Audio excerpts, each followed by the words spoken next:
আসসালামু আলাইকুম প্রিয় বন্ধুরা, আজকে যে মোবাইলটা নিয়ে আসলাম এটা মডেল হচ্ছে ভিভো Y30। তো দেখেন ভিভো Y30 এই মোবাইলটা যখন চার্জে লাগাই 9 বা 10 এরকম মানে 1.0 এরকম একটা রিডিং, মানে আই চার্জারে এরকম একটা এম্পিয়ার নিতেছে।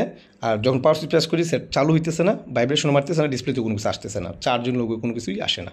তেমন তো অবস্থায় সেটটা কী হইতে পারে, কী সমস্যা হইতে পারে? আমরা প্রথমে যেই আই চার্জার যে রিডিংটা নিচ্ছি এখানে কিন্তু বোঝা যাচ্ছে যে আমাদের বিপিএস পাওয়ার তৈরি হইতেছে, প্লাস পাওয়ার এসে আউটপুটগুলো চেক করতে আমাদের বিপিএস পাওয়ার কিন্তু আমাদের তৈরি দেন, বিপিএস পাওয়ার কিন্তু আমাদের পাওয়ার এসে ইনপুট কিন্তু নিতেছে, বাট পাওয়ার এসে আউটপুটগুলো চেক করে দেন। আউটপুটের এই ভোল্টেজটাও ঠিক আছে, দেখেন এখানে যে বাক ভোল্টেজ যেগুলো বলি আর কি, তো এটাও ঠিক আছে, এটাও ঠিক আছে। দেখেন এটা হলো আমাদের হায়ার এলডিউ 2.2, আর এখানে আছে 1.4, এটা আমাদের সম্ভবত লোয়ার এলডিউ।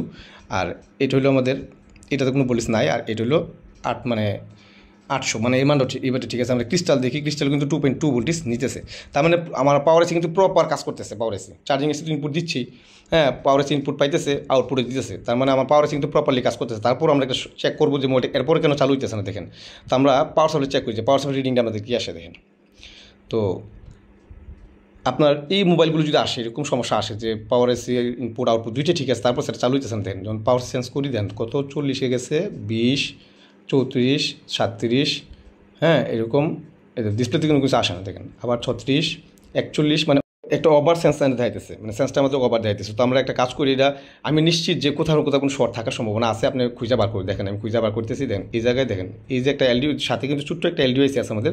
এই এলডিওআইসি থেকে এটা ক্যামেরার জন্য একটা বোল্টেজ এখানে, হ্যাঁ তো দেখেন এখানে কিন্তু আমরা শর্ট পাইতেছি। দেখেন এই যে মানটা দেখাইতেছে এই মানটা কিন্তু সন্তোষজনক না, এখানে মিনিমাম 300-র উপরে দেখাইতে মান, ঠিক আছে। যেহেতু এখানে এই মানটা দেখাইতেছে নিশ্চয়ই এখানে কোথাও কোথাও শর্ট হয়েছে। আমি বিটম্যাপ চেক করলে আপনি বুঝতে পারেন যেটা এই ভোল্টেজটা কোথায় থেকে আসছে কোথায় গেছে, হ্যাঁ। আর যে এলডিও যে সার্কিটটা ব্যবহার করছে 4 পাওয়ার একটা এলডি সার্কিট, এটা এক সাইড হলো গ্রাউন্ড, হ্যাঁ দেখেন কোথায় কোথায় গেছে আপনি দেখেন। এক সাইড থাকবে গ্রাউন্ড, এক সাইড দিয়ে আপনার এই ক্যাপাসিটর, যে ক্যাপাসিটর মাপ দিলাম প্রথমে পাওয়ার এসি পাশে যে শর্ট পাইছি, এই ক্যাপাসিটরগুলো হইয়া আপনার ইয়েতে গেছে, এটা ক্যামেরার জন্য একটা ভোল্টেজ গেছে, ফ্রন্ট ক্যামেরার জন্য, ঠিক আছে। দেখেন এই যে ফ্রন্ট ক্যামেরার জন্য। আর এই এলডি সার্কিটের একটা সংযোগ হয়েছে আপনার পাওয়ার থেকে একটা ভোল্টেজ নিচ্ছে, আর আরেকটা পাওয়ার থাকবে, 4টা পাওয়ার, তো একটা গ্রাউন্ড, একটা ভোল্টেজ গেছে আপনার ইয়েতে ক্যামেরার জন্য, আর একটা পাওয়ার ভোল্টেজ আসছে পাওয়ার এসি থেকে, আরেকটা সংযোগ থাকে সেটা হলো আপনার সিপিইউ থেকে এটা প্রোটোকল করছে, মানে এই সংযোগটা এই এলডি সার্কিটটাকে প্রোটোকল দিচ্ছে সিপিইউ।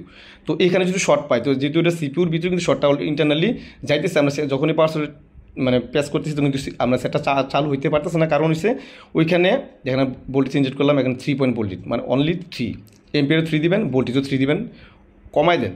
দেখেন কোথাও শর্ট আছে, দেখেন এই যে ক্যাপাসিটি শর্ট যাইতেছে, এই ক্যাপাসিটিটা, হ্যাঁ। তো দেখেন এই শর্টটা থাকার কারণে কিন্তু মোবাইলটা চালু হইতেছে না, কারণ কি এটা আমাদের সিপিইউ থেকে একটা প্রোটোকল নিছে, পাওয়ার এসির সাথে সংযোগ আছে এক পায়ের, আরেক পায়ে হলো আপনার ক্যামেরাতে গেছে ভোল্টেজ, আরেকটা পাওয়ার থেকে গ্রাউন্ড। তো এই সমস্যাটা দেন এখানে মান কিন্তু চলে আসছে, তার মানে আমাদের মোবাইল কিন্তু এখন চালু হয়ে যাবে ইনশাল্লাহ, হ্যাঁ।